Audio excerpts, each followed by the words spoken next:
siglo, porque el déficit de infraestructura en el país bordea más o menos el 43% del Producto Bruto Interno. Entonces, yo creo que se requiere un plan de infraestructura, pero un plan que esté dentro de otro, que sea de reordenamiento territorial con base a una nueva demarcación territorial del país. Solo así yo creo que tendría sentido, ¿no?, enfrentar esa brecha. Tal como se está haciendo ahora, yo creo que no está bien, porque no está enmarcado en un plan de ordenamiento territorial y tampoco responde a una nueva demarcación regional.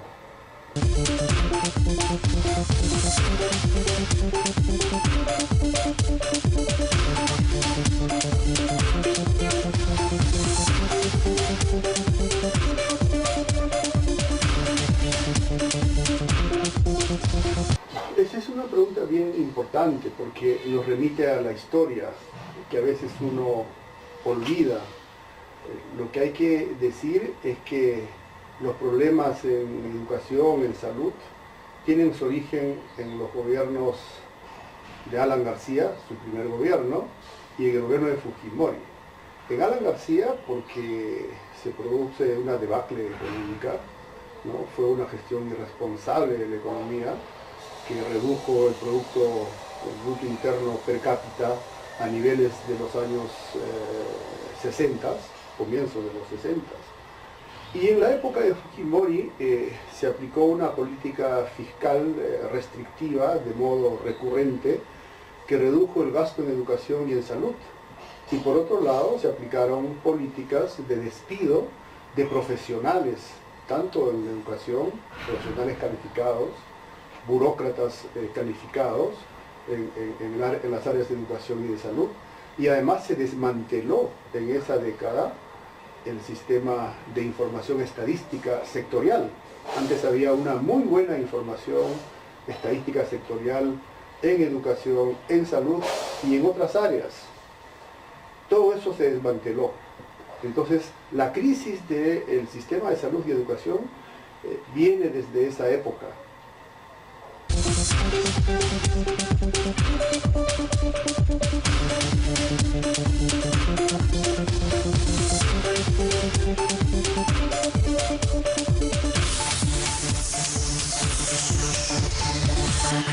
Volvemos a lo que mencioné anteriormente. Lo que ocurrió en el primer gobierno de Alan García y el tipo de políticas macroeconómicas que se aplicaron en los años 90,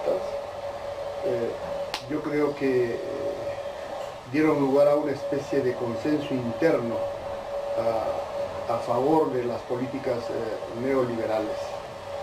No obstante que estas políticas neoliberales no tuvieron efectos importantes en la década de los 90. Por otro lado, a nivel internacional también hay un consenso a favor de la globalización neoliberal, ¿no? Aperturas de mercados, desregulación de los mercados, minimización de los poderes de los estados, etc. Entonces, toda esa ideología, ¿no?, que a nivel internacional digamos, se difunde, ¿no?, tiene un impacto importante a nivel interno por el tipo de crisis que tuvimos, ¿no?, a fines de los 80s y en los 90s. Entonces, a nivel interno se formó un consenso a favor de esas políticas, no obstante, o sea, por temor al tipo de políticas que había aplicado Alan García, no obstante que estas políticas neoliberales a nivel interno no tuvieron efectos importantes. Es bueno recordar que recién, ¿no?, en la última década, vale decir a partir de 2001, cambian las políticas macroeconómicas. Y con ese cambio de las políticas macroeconómicas, o sea, reformas que no tienen nada que ver con el neoliberalismo, empieza una nueva etapa en el país que confluye, que converge con un escenario internacional de recuperación y de altos precios de las materias primas, y que ambos factores, el externo, digamos, un escenario externo favorable y nuevas políticas macro a nivel fiscal y monetario hacen que la economía crezca a tasas altas.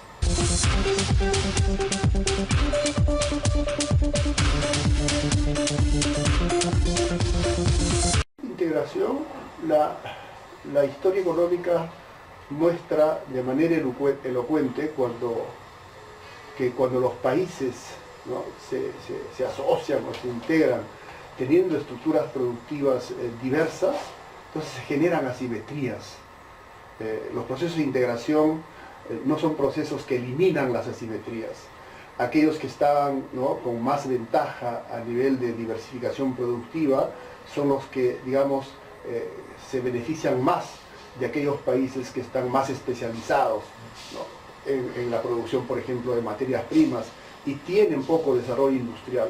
Por eso los procesos de integración deberían resolver ese problema antes, ¿no es cierto? Deberían tomar en cuenta de que no hay procesos de integración sin generación de asimetrías cuando se parten de estructuras productivas distintas.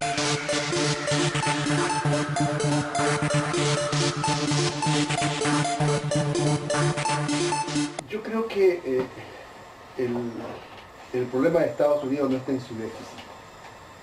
El problema de Estados Unidos está en cómo debe relanzar su crecimiento. Y eso tiene que ver con la estrategia que adopte. Porque no nos olvidemos que desde la época de Reagan, Estados Unidos cambia de estrategia. Se abandona el consenso de capitalismo cooperativo que estuvo vigente desde el año 1946 hasta comienzos de la década de los 70. Y se impone la ideología neoliberal. Entonces, en Estados Unidos, a partir de los 80s, hay un estilo de crecimiento digamos, estimulado básicamente con endeudamiento, con estancamiento de los salarios, se desconecta la evolución de la productividad con el salario real. Antes las dos evolucionaban conjuntamente. Entonces, y eso condujo a la crisis. Entonces, lo que hay que destacar es que si Estados Unidos insiste en una estrategia similar, yo creo que no va a resolver sus problemas. Es un problema, ¿no?, de cómo se relanza el crecimiento, con qué tipo de estrategia de crecimiento se relanza, con qué tipo de estrategia de crecimiento enfrenta sus problemas la economía norteamericana.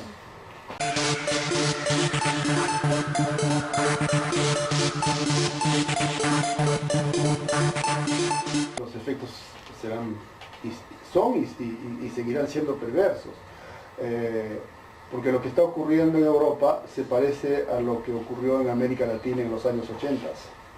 En los años 80 los países de América Latina entraron en crisis, ¿no?, la llamada crisis de la deuda externa, que empieza en el año 1982, cuando México se declara insolvente, ¿no?, y ya no puede pagar los servicios de su deuda externa. Entonces los países acreedores imponen políticas de austeridad a todos los países deudores, y eso llevó, ¿no?, a un largo estancamiento en todos los países de América Latina, lo que se vino a llamar después la década perdida de los años 80. Entonces la austeridad no lleva al crecimiento, lleva al estancamiento. Y eso es lo que está ocurriendo en Europa. Yo creo que hay claramente un conflicto entre lo que uno puede llamar países del centro europeo, entre los países, de la periferia europea, ¿no es cierto?, que son los que están sufriendo las políticas de austeridad, que son justamente las políticas fondomonetaristas que nosotros, los países latinoamericanos, sufrimos en la década de los 80.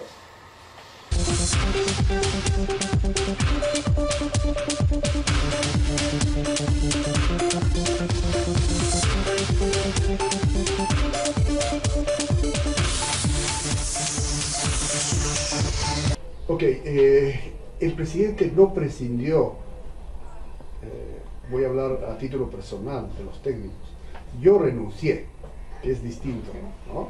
Yo renuncié. Y obviamente no tenía sentido continuar en un gobierno que después de los 2 o 3 primeros meses de gestión claramente, ¿no?, abrazó el programa de los perdedores en las elecciones. Es decir, abandonó el programa nuestro y optó por el programa de los perdedores. Entonces no tenía sentido continuar en ese gobierno. Entonces él no prescindió de los técnicos, nosotros nos alejamos, por lo menos yo renuncié y me alejé de ese gobierno. Respecto de las expectativas, obviamente como profesional, economista, que ha hecho investigación económica de nuestro país, que ha hecho investigación comparada de la historia económica de otros países distintos y similares al nuestro, yo tenía expectativas de cambiar de modo fundamental la manera como crecía y se desarrollaba nuestro país. Y una de las cosas que yo quería hacer era, en la práctica, ¿no es cierto?, mostrar que era posible integrar las políticas macroeconómicas de corto plazo, monetaria, fiscal, cambiaria, con las políticas de transformación estructural de largo plazo. Políticas que tienen que ver básicamente con dos cosas. Tienen que ver, uno, con la superación de las desarticulaciones que hay en nuestro país, es decir, no hay una integración entre la economía, la geografía y la demografía del país, y políticas que tienen que ver con la expansión a nivel del país, a lo largo y ancho del país, de la inversión privada nacional. Entonces, para lograr esa articulación y para lograr esa expansión de la inversión privada, había un conjunto de propuestas, ¿no?, de transformación estructural que estaban totalmente amarradas con las políticas de corto plazo. Y eso no se ha podido hacer, y no sé si se va a poder hacer todavía en el futuro, pero el presidente Humala, yo creo que desperdició una oportunidad importantísima para pasar a la historia como uno de los presidentes que cambió, ¿no?, con una visión de estadista, la manera como crece y se desarrolla nuestro país.